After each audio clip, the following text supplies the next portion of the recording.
18 कुषाण। पहलव के बाद कुषाण आए जो यूची एवं तोखरी भी कहलाते हैं।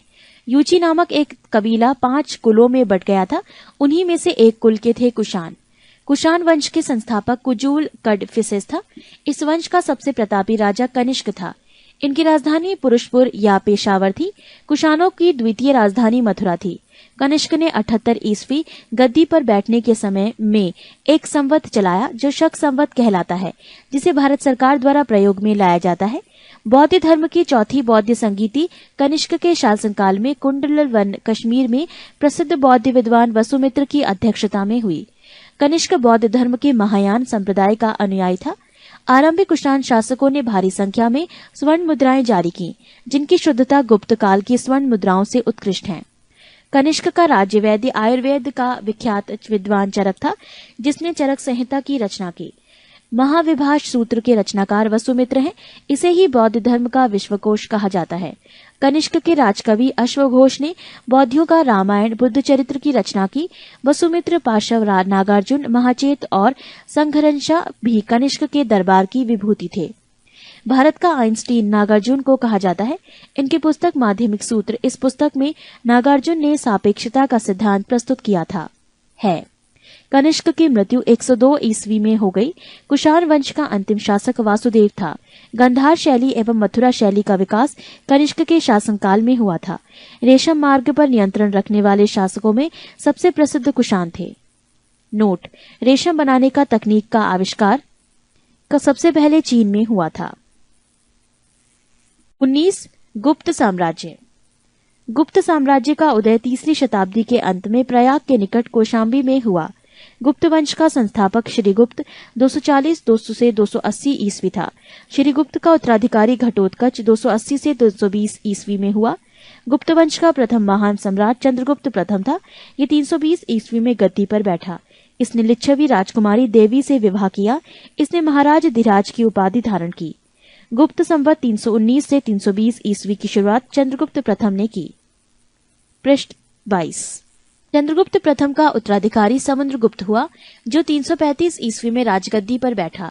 इसने आर्यव्रत के 9 शासकों और दक्षिणाव्रत के 12 शासकों को पराजित किया।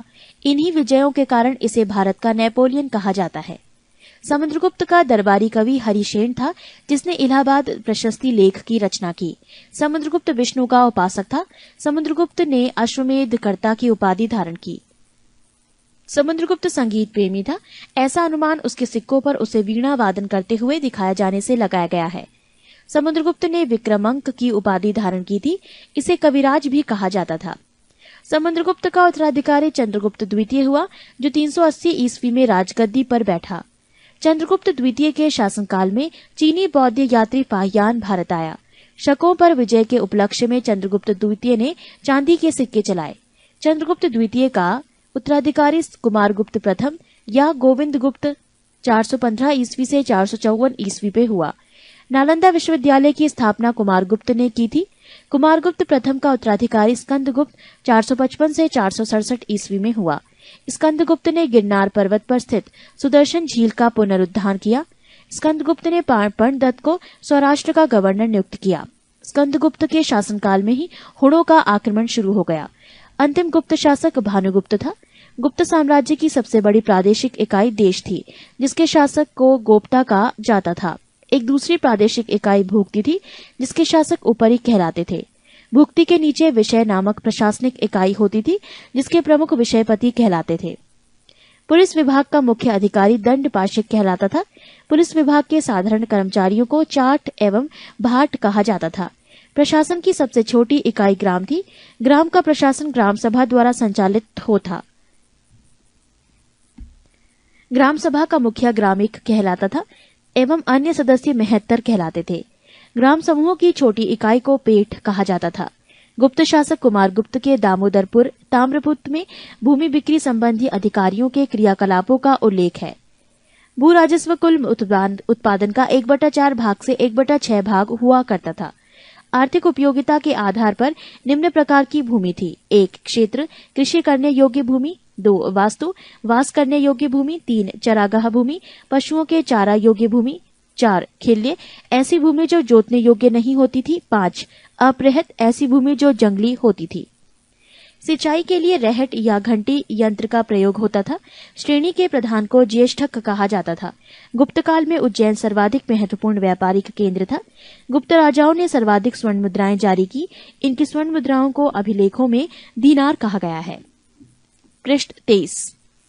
कायस्थों का सर्वप्रथम वर्णन याज्ञवल्क्य स्मृति में मिलता है। जाति के रूप में कायस्थों का सर्वप्रथम वर्णन औशनम स्मृति में मिलता है। विंध्य जंगल में शबर जाति के लोग अपने देवताओं को मनुष्य का मांस चढ़ाते थे। पहली बार किसी के सती होने का प्रमाण 510 ईस्वी के भानुगुप्त के एरण अभिलेख से मिलता है, जिसमें किसी भोजराज की मृत्यु पर उसकी पत्नी के सती होने का उल्लेख है। गुप्त काल में वैश्यवृत्ति करने वाली महिलाओं को गढ़िका कहा जाता था। वृद्ध वैश्याओं को कुटनी कहा जाता था। गुप्त सम्राट वैष्णव धर्म के अनुयायी थे तथा उन्होंने इसे राजधर्म बनाया था। विष्णु का वाहन गरुण गुप्तों का राज चिन्ह था। गुप्त काल में वैष्णव धर्म संबंधी सबसे महत्वपूर्ण अवशेष देवगढ़ झांसी का दशावतार मंदिर है। अजंता में निर्मित कुल 29 गुफाओं में वर्तमान में केवल 6 ही शेष हैं, जिनमें गुफा संख्या 16 एवं 17 ही गुप्तकालीन है। इसमें गुफा संख्या 16 में उत्कीर्ण मरणासन राजकुमारी का चित्र प्रशंसनीय है। गुफा संख्या 17 के चित्र का चित्रशाला कहा गया है। इस चित्रशाला में बुद्ध के जन्म, जीवन, महाभिनिष्क्रमण एवं महापरिनिर्वाण की घटनाओं से संबंधित चित्र उद्धृत किए गए हैं। अजंता की गुफाएं बौद्ध धर्म की महायान शाखा से संबंधित है। गुप्त काल में निर्मित अन्य गुफा बाघ की गुफा है, जो ग्वालियर के समीप बाघ नामक स्थान पर विंध्य पर्वत को काटकर बनाई गई थी। चंद्रगुप्त द्वितीय के शासनकाल में संस्कृत भाषा का सबसे प्रसिद्ध कवि कालिदास थे। चंद्रगुप्त द्वितीय के दरबार में रहने वाला आयुर्वेदाचार्य धन्वंतरी थे। गुप्त काल में विष्णु शर्मा द्वारा लिखित पंचतंत्र संस्कृत को संसार का सर्वाधिक प्रचलित ग्रंथ माना जाता है। बाइबल के बाद इसका स्थान दूसरा है। इसे 5 भागों में बांटा गया है। 1 मित्र भेद, 2 मित्र लाभ, 3 संधि विग्रह, 4 लब्ध प्रणाश, 5 अपरीक्षा कारित्व। आर्यभट्ट ने आर्यभट्टियम एवं सूर्य सिद्धांत नामक ग्रंथ लिखे। इसी ने सर्वप्रथम बताया कि पृथ्वी सूर्य के चारों ओर घूमती है।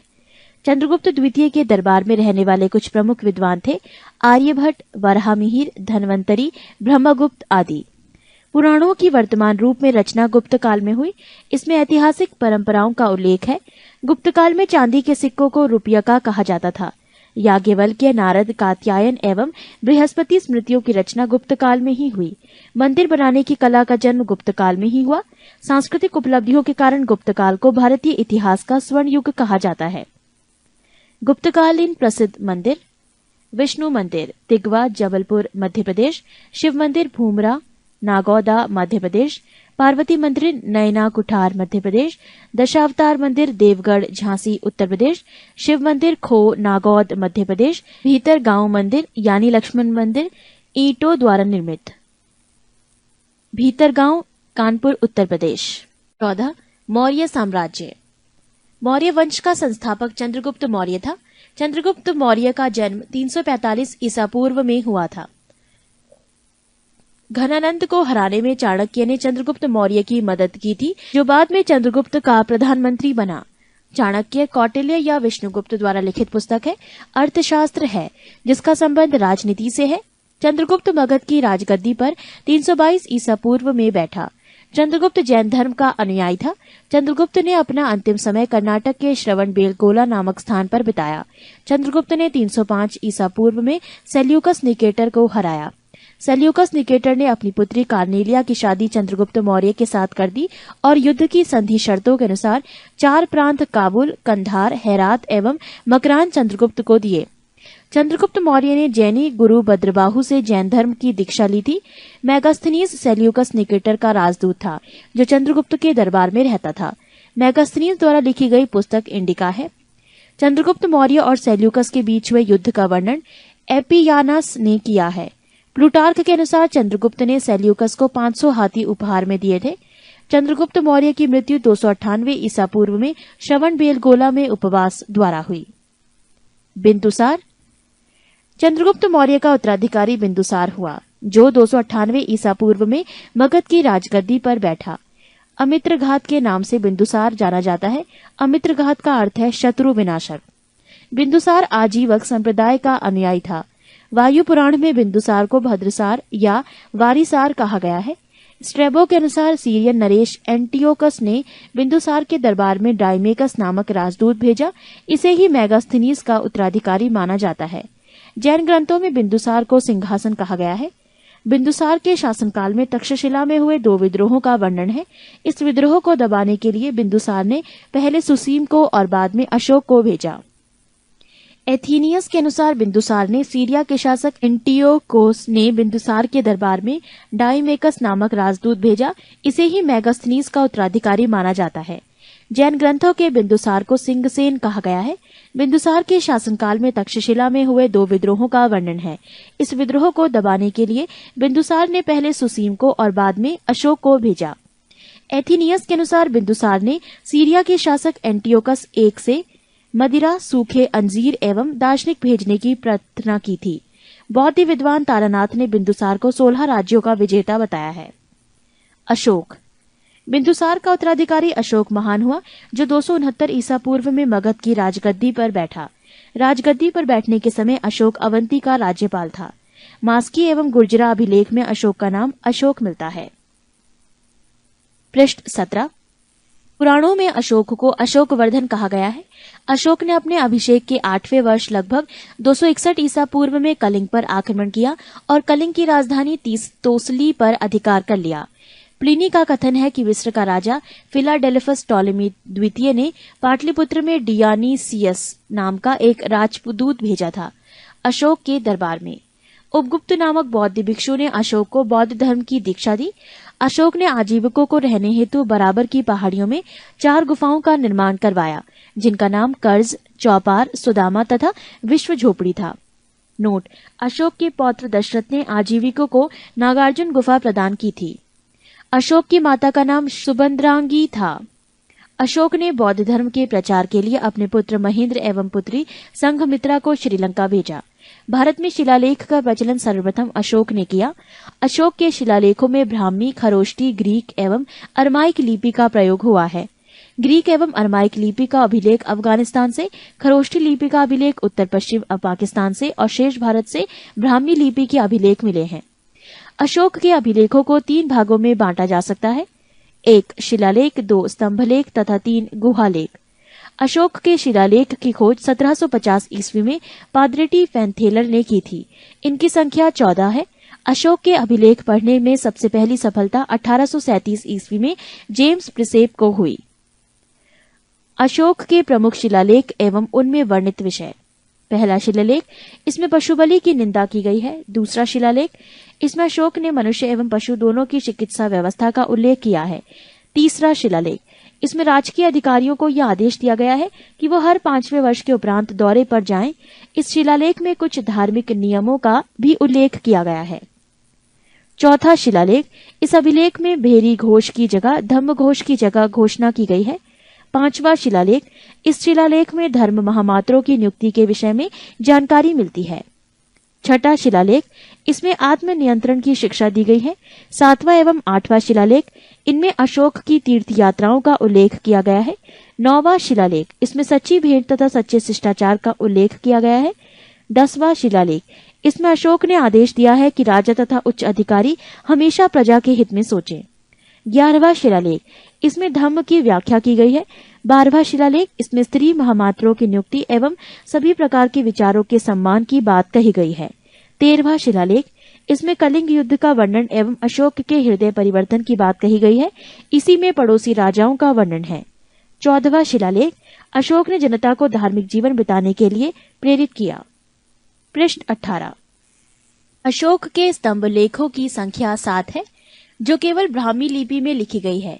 ये 6 अलग अलग स्थानों से प्राप्त हुआ है। 1 प्रयाग स्तंभ लेख, ये पहले कौशाम्बी में स्थित था। इस स्तंभ लेख को अकबर में इलाहाबाद के किले में स्थापित करवाया। 2 दिल्ली टोपरा, ये स्तंभ लेख फिरोज शाह तुगलक के द्वारा टोपरा में दिल्ली लाया गया। 3 दिल्ली मेरठ, पहले मेरठ में स्थित ये स्तंभ लेख फिरोज शाह द्वारा दिल्ली लाया गया है। 4 रामपुरवा, ये स्तंभ लेख चंपारण बिहार में स्थापित है। इसकी खोज 1872 ईस्वी में कार्लाइल ने की। 5 लौरिया अरेराज चंपारण बिहार में। 6 लौरिया नंदनगढ़ चंपारण बिहार में। इस स्तंभ पर मोर का चित्र बना है। कौशाम्बी अभिलेख को रानी का अभिलेख कहा जाता है। अशोक का सबसे छोटा स्तंभ लेख रुम्मीदेई है। इसी में लुम्बिनी में धम्म यात्रा के दौरान अशोक द्वारा भू राजस्व की दर घटा देने की घोषणा की गई है। अशोक का 7वां अभिलेख सबसे लंबा है। प्रथम पृथक शिलालेख में ये घोषणा है कि सभी मनुष्य मेरे बच्चे हैं। अशोक का शार ए कुना कंदहार अभिलेख ग्रीक एवं आर्मेयिक भाषाओं में प्राप्त हुआ है। साम्राज्य में मुख्यमंत्री एवं पुरोहित की नियुक्ति के पूर्व इनके चरित्र को काफी जांचा परखा जाता था। इसे उपदह परीक्षण कहा जाता था। सम्राट की सहायता के लिए एक मंत्री परिषद होती थी जिसमें सदस्यों की संख्या 12, 16 या 20 हुआ करती थी। अर्थशास्त्र में शीर्षस्थ अधिकारियों के रूप में तीर्थ का उल्लेख मिलता है जिसे महामात्र भी कहा जाता था। इसकी संख्या 18 थी। अर्थशास्त्र में चर जासूस को कहा जाता था। मौर्य प्रांत और राजधानी उत्तरापथ तक्षशिला, अवंती राष्ट्र उज्जैनी, कलिंग तोसली, दक्षिणापथ सुवर्णागिरी, प्राशी पूर्वी प्रांत पाटलिपुत्र। अशोक के समय मौर्य साम्राज्य में प्रांतों की संख्या 5 थी। प्रांतों को चक्र कहा जाता था। प्रांतों के प्रशासक कुमार या आर्यपुत्र या राष्ट्रिक कहलाते थे। प्रांतों का विभाजन विषय में किया गया था जो विषयपति के अधीन होते थे। प्रशासन की सबसे छोटी इकाई ग्राम थी जिसका मुखिया ग्रामीक कहलाता था। प्रशासकों में सबसे छोटा गोप था जो 10 ग्रामों का शासन संभालता था। मेगास्थनीज के अनुसार नगर का प्रशासन 30 सदस्यों का एक मंडल करता था जो 6 समितियों में विभाजित था। प्रत्येक समिति में 5 सदस्य होते थे। अर्थशास्त्र में वर्णित तीर्थ: 1 मंत्री प्रधानमंत्री, 2 पुरोहित धर्म एवं दान विभाग का प्रधान, 3 सेनापति सैन्य विभाग का प्रधान, 4 युवराज राजपुत्र, 5 द्वारिक राजकीय द्वार रक्षक, 6 अंतर्वैदिक अंतःपुर का अध्यक्ष, 7 समाहर्ता आर्य का संग्रहकर्ता, 8 सन्निधाता राजकीय कोष का अध्यक्ष, 9 प्रशास्ता कारागर का अध्यक्ष, 10 प्रदेष्ट्री कमिश्नर, 11 पौर नगर का कोतवाल, 12 व्यवहारिक प्रमुख न्यायाधीश, 13 नायक नगर रक्षा का अध्यक्ष, 14 कर्मांतिक उद्योगों एवं कारखानों का अध्यक्ष, 15 मंत्री परिषद अध्यक्ष, 16 दंडपाल सेना का सामान एकत्र करने वाला, 17 दुर्गपाल दुर्ग रक्षक, 18 अंतपाल सीमावर्ती दुर्ग का रक्षक। पृष्ठ 19। बिक्री कर के रूप में मूल्य का 10वां भाग वसूला जाता था। इसे बचाने वालों को मृत्युदंड दिया जाता था। मेगास्थनीज के अनुसार एग्रीनोमोई मार्ग निर्माण अधिकारी था। जस्टिन के अनुसार चंद्रगुप्त मौर्य की सेना में लगभग 50,000 अश्वारोही सैनिक, 9,000 हाथी एवं 8,000 रथ थे। प्लूटार्क या जस्टिन के अनुसार चंद्रगुप्त ने नंदों की पैदल सेना से 3 गुनी अधिक संख्या में अर्थात 60,000 आदमियों को लेकर संपूर्ण उत्तर भारत को रौंद डाला था। प्रशासनिक समिति एवं उसके कार्य। समिति और कार्य: प्रथम समिति कार्य उद्योग एवं शिल्प कार्य का निरीक्षण, द्वितीय समिति विदेशियों की देखरेख, तृतीय समिति जन्म मरण का विवरण रखना, चतुर्थ व्यापार एवं वाणिज्य की देखभाल, पंचम निम्रित वस्तुओं के विक्रय का निरीक्षण, षष्ठ बिक्री कर वसूल करना। युद्ध क्षेत्र में सेना का नेतृत्व करने वाला अधिकारी नायक कहलाता था। सैन्य विभाग का सबसे बड़ा अधिकारी सेनापति होता था। मेगास्थनीज के अनुसार मौर्य सेना का रखरखाव 5 सदस्यीय 6 समितियां करती थी। मौर्य प्रशासन ने गुप्तचर विभाग महामात्य सर्प नामक अमात्य के अधीन था। अर्थशास्त्र में गुप्तचर को गूढ़ पुरुष कहा गया है तथा एक ही स्थान पर रहकर कार्य करने वाले गुप्तचर को संस्था कहा जाता था। एक स्थान से दूसरे स्थान पर भ्रमण करके कार्य करने वाले गुप्तचर को संचार कहा जाता था। अशोक के समय जनपदीय न्यायालय के न्यायाधीश को राजुक कहा जाता था। सरकारी भूमि को सीता भूमि कहा जाता था। बिना वर्षा के अच्छी खेती होने वाली को अदेव मात्रक कहा जाता था। मेगास्थनीज ने भारतीय समाज को 7 वर्गों में विभाजित किया है: 1 दार्शनिक, 2 किसान, 3 अहीर, 4 कारीगर, 5 सैनिक, 6 निरीक्षक एवं 7 सभासद। स्वतंत्र वैश्यावृत्ति को अपनाने वाली महिला रूपा जीवा कहलाती थी। नंद वंश के विनाश करने में चंद्रगुप्त मौर्य ने कश्मीर के राजा प्रवर्तक से सहायता प्राप्त की थी। मौर्य शासन 137 वर्षों तक रहा। मौर्य वंश का अंतिम शासक बृहद्रथ था। इसकी हत्या इसके सेनापति पुष्यमित्र शुंग ने 185 ईसा पूर्व में कर दी और मगध पर शुंग वंश की नींव डाली। 15 ब्राह्मण साम्राज्य। पुष्यमित्र शुंग, जिसने मगध पर शुंग वंश की नींव डाली, ब्राह्मण जाति का था। शुंग शासकों ने अपनी राजधानी विदिशा में स्थापित की। इंडो यूनानी शासक मिनांडर को पुष्यमित्र शुंग ने पराजित किया। पुष्यमित्र शुंग ने 2 बार अश्वमेध यज्ञ किया। इनके लिए पतंजलि ने अश्वमेध यज्ञ कराए। भरहुत स्तूप का निर्माण पुष्यमित्र शुंग ने करवाया। शुंग वंश का अंतिम शासक देवभूति था। इसकी हत्या 73 ईसा पूर्व में वासुदेव ने कर दी और मगध की गद्दी पर कण्व वंश की स्थापना की। कण्व वंश का अंतिम राजा सुशर्मा हुआ। शिमुक ने 60 ईसा पूर्व में सुशर्मा की हत्या कर दी और सातवाहन वंश की स्थापना की। सातवाहन आंध्र वंश शासकों ने अपनी राजधानी प्रतिष्ठान में स्थापना की। प्रतिष्ठान आंध्र प्रदेश के औरंगाबाद जिले में है। पृष्ठ 20। सातवाहन वंश के प्रमुख शासक थे सिमुक, शातकर्णी, गौतमीपुत्र शातकर्णी, वशिष्ठिपुत्र पल्लू मावी तथा यज्ञश्री शातकर्णी। शातकर्णी ने 2 अश्वमेध तथा 1 राजसूय यज्ञ किया। सातवाहन शासकों के समय के प्रसिद्ध साहित्यकार हाल एवं गुणाढ़्य थे। हाल ने गाथा सप्तशतक तथा गुणाढ़्य ने बृहत कथा नामक पुस्तकों की रचना की। सातवाहन शासकों ने चांदी, तांबे, सीसा, पोटीन और कांसे की मुद्राओं का प्रचलन किया। ब्राह्मणों को भूमि अनुदान देने की प्रथा का आरंभ सातवाहन शासकों ने ही सर्वप्रथम किया। सातवाहनों की भाषा प्राकृत एवं लिपि ब्राह्मी थी। सातवाहनों का समाज मात्र सत्तात्मक था। सातवाहनों की महत्वपूर्ण स्थापत्य कृतियां हैं कार्ले का चैत्य, अजंता एवं एलोरा की गुफाओं का निर्माण एवं अमरावती कला का विकास। शातकर्णी एवं अन्य सभी सातवाहन शासक दक्षिणा पथ के स्वामी कहे जाते थे। 16. भारत के यवन राज्य। भारत पर आक्रमण करने वाले विदेशी आक्रमणकारियों का क्रम है: हिंद यूनानी, शक, पहलव और कुषाण। सेल्यूकस के द्वारा स्थापित पश्चिमी तथा मध्य एशिया के विशाल साम्राज्य को इसके उत्तराधिकारी एंटिओकस प्रथम ने अक्षुण्ण बनाए रखा। एंटिओकस द्वितीय के शासनकाल में विद्रोह के फलस्वरूप उसके अनेक प्रांत स्वतंत्र हो गए। बैक्ट्रिया के विद्रोह का नेतृत्व डियोडोटस प्रथम ने किया था। बैक्ट्रिया पर डियोडोटस प्रथम के साथ इन राजाओं ने क्रमशः शासन किया। डियोडोटस द्वितीय, यूथिडेमस, डेमेट्रियस प्रथम के साथ इन राजाओं ने क्रमशः शासन किया। डियोडोटस द्वितीय, यूथिडेमस, डेमेट्रियस, मिनेंडर, यूक्रेटाइटस, एंटीआलकीडस तथा हर्मिक्स। भारत पर सबसे पहले आक्रमण बैक्ट्रिया के शासन डेमेट्रियस ने किया। इसने 190 ईसा पूर्व में भारत पर आक्रमण कर अफगानिस्तान, पंजाब एवं सिंध के बहुत बड़े भाग पर अधिकार कर लिया। इसने शाकल को अपनी राजधानी बनाया। इसे ही हिंद यूनानी या बैक्ट्रियाई यूनानी कहा गया। हिंद यूनानी शासकों में सबसे अधिक विख्यात मिनांडर 165 से 145 ईसा पूर्व में हुआ। इसकी राजधानी शाकल आधुनिक सियालकोट शिक्षा का प्रमुख केंद्र था। मिनांडर ने नागसेन नागार्जुन से बौद्ध धर्म की दीक्षा ली।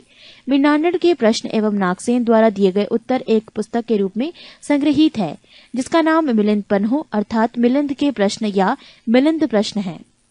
हिंदी यूनानी भारत के पहले शासक हुए, जिनकी जारी किए गए सिक्कों के बारे में निश्चित रूप से कहा जा सकता है कि सिक्के किन किन राजाओं के हैं। भारत में सबसे पहले हिंदू यूनानियों ने ही सोने के सिक्के जारी किए। हिंदू यूनानी शासकों ने भारत के पश्चिमोत्तर सीमा प्रांत में यूनान की प्राचीन कला चलाई, जिसे हेलेनिस्टिक आर्ट कहते हैं। भारत में गंधार कला इसका उत्तम उदाहरण है। 17. शक। यूनानियों के बाद शक आए। शकों की 5 शाखाएं थी और हर बार शाखा की राजधानी भारत और अफगानिस्तान में अलग अलग भागों में थी। पहली शाखा ने अफगानिस्तान, दूसरी शाखा ने पंजाब यानी राजधानी तक्षशिला, तीसरी शाखा ने मथुरा, चौथी शाखा ने पश्चिमी भारत एवं 5वीं शाखा ने ऊपरी दक्कन पर प्रभुत्व स्थापित किया। शक मूलतः मध्य एशिया के निवासी थे और चरागाह की खोज में भारत आए। 58 ईस्वी पूर्व में उज्जैन के एक स्थानीय राजा ने शकों को पराजित करके बाहर खदेड़ दिया और विक्रमादित्य की उपाधि धारण की। पृष्ठ 21। शकों पर विजय के उपलक्ष्य में 57 ईसा पूर्व से एक नया संवत विक्रम संवत के नाम से प्रारंभ हुआ। उसी समय से विक्रमादित्य एक लोकप्रिय उपाधि बन गई, जिसकी संख्या भारतीय इतिहास में 14 तक पहुंच गई।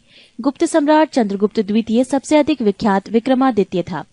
शकों की अन्य शाखाओं की तुलना में दक्षिण भारत में प्रभुत्व स्थापित करने वाली शाखा ने सबसे लंबे अरसे तक शासन किया। लगभग 4 शताब्दी तक। गुजरात में चल रहे समुद्री व्यापार से ये शाखा काफी लाभान्वित हुई और भारी संख्या में चांदी के सिक्के जारी किए। शकों का सबसे प्रतापी शासक रुद्रदामन प्रथम था, जिसका शासन 130 से 150 ईस्वी गुजरात के बड़े भाग पर था। इसने काठियावाड़ को अर्धशुष्क सुदर्शन झील मौर्य द्वारा निर्मित का जीर्णोद्वार किया। रुद्रदामन संस्कृत का बड़ा प्रेमी था। उसने ही सबसे बड़े विशुद्ध संस्कृत भाषा में लंबा अभिलेख गिरनार अभिलेख जारी किया। इसके पहले के सभी अभिलेख प्राकृत भाषा में रचित थे। भारत में शक राजा अपने को क्षत्रप कहते थे।